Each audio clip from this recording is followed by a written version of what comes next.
Bom dia, pessoal. Vamos de BTC na manhã dessa terça-feira, 29 de novembro, agora na Espanha, 11 horas e 6 minutos, no Brasil, 7 e 6 da manhã. Gente, apesar da violência da movimentação da BTC ontem, que a gente chegou a fazer a mínima em 15.995, hoje o fundo ficou levemente ascendente, fizemos a mínima em 16.100. E a gente está desenhando uma figura triangular clássica de caráter ascendente com a base do triângulo com aquela inclinação de 45 graus clássica e a linha superior flat. Então é muito provável que isso aqui exploda de forma ascendente, porque o DXY, que guarda uma relação movimentacional de inversão com a BTC, vai cair como uma jaca, abrir um candle vendedor no mensal brutal. Vocês vejam que a relação de inversão movimentacional entre o DXY, que mede a força do dólar, na verdade é um índice que mede o dólar contra uma cesta de divisas, contra libras esterlinas, contra francos suíços.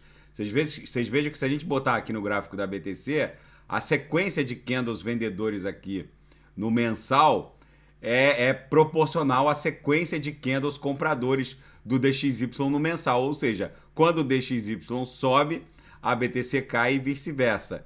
E a gente está desenhando essa figura triangular de caráter ascendente para testar aqui a VWAP mensal na altura de 18.100, advoga a teoria de que vem uma mega corretiva para o DXY e vem uma mega pernada impulsiva para a BTC. Então, no diário, a gente está caminhando rápido em direção à VWAP mensal, porque esse triângulo aqui é uma figura clássica de caráter ascendente, que provavelmente vai explodir em direção a 18.100. No intraday, a BTC está um reloginho, está literalmente batendo aqui na upper, acumulando em direção à VWAP, bateu na upper de novo, acumulou em direção à VWAP, nem encostou. Daqui a pouco eu vou encontrar um ponto seguro de entrada para os sinais. Ontem, todos os sinais fecharam rapidamente, com lucro no bolso dos assinantes. Hoje não vai ser diferente. Gente, na seara fática, o economista-chefe de Israel apresenta recomendações para a regulamentação do mundo cripto. É o novo normal. Depois do colapso da FTX, todos os supervisores e reguladores financeiros mundo afora estão preocupados com a ausência total de regulamentação da criptografia. Não é diferente também no Brasil.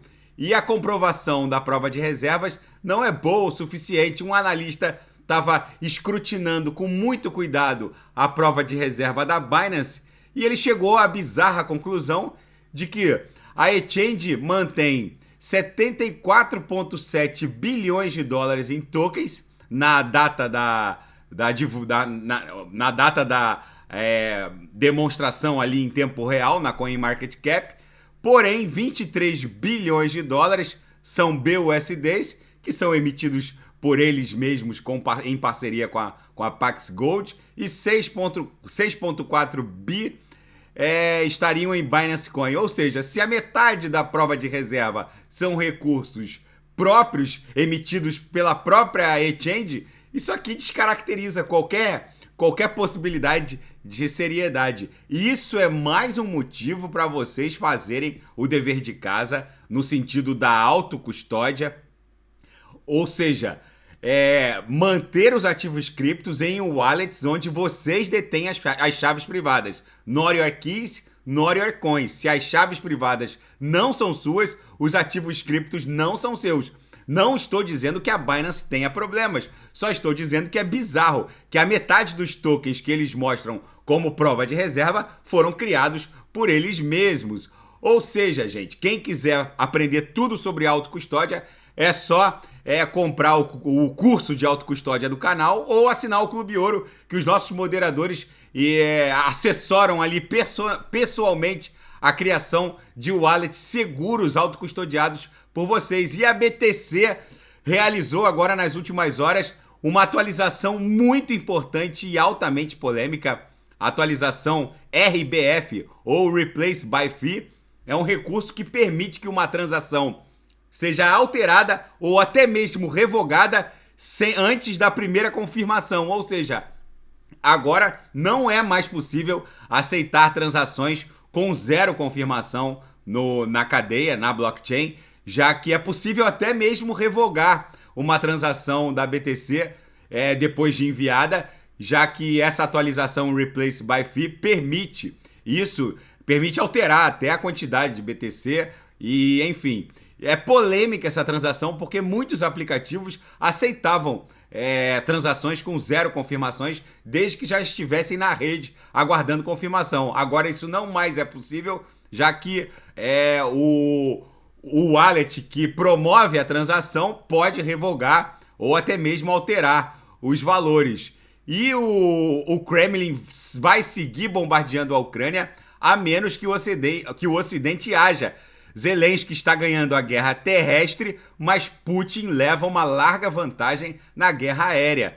A gente sabe que o Putin está destruindo a infraestrutura ucraniana, principalmente na questão energética. O inverno está recrudescendo rapidamente aqui na Europa e, enfim, se nada mudar, se o cenário não se alterar, o Putin vai vencer a guerra por inanição da Ucrânia. Então vamos ver, isso aí pode escalar rapidamente por um novo grau de gravidade, esse conflito russo-ucraniano, porque o inverno chegou com tudo aqui na Europa. E na capa da Bloomberg, a falência da BlockFi. Mais um gigante CeFi tomba na esteira do tombo da FTX. A Casa Branca está em silêncio em razão do recrudescimento dos protestos contra a política de Covid-0 na China. O Joe Biden está estudando com os diplomatas da Casa Branca como se manifestar sobre a erupção de protestos na China contra os bloqueios de Covid-0. Os Estados Unidos eles têm uma posição no sentido de que isso é mais uma política de Estado do que uma questão sanitária na China, mas por enquanto eles não querem se envolver nesse imbróglio. A BTC segue acumulando, o gráfico diário está dando conta de uma figura triangular de caráter ascendente em franca acumulação, os fundos estão claramente ascendentes, os topos estão flats, ou seja, isso aqui muito provavelmente vai explodir em direção a 18.100, 18.200. Daqui a pouco eu volto com ADA, XRP, Shiba Inu, vou fazer Binance Coin, Polkadot Kusama e quem quiser... e LTC, tem muita gente pedindo. E quem quiser sugerir alguma análise é só colocar nas mensagens abaixo. Grande abraço, até daqui a pouco.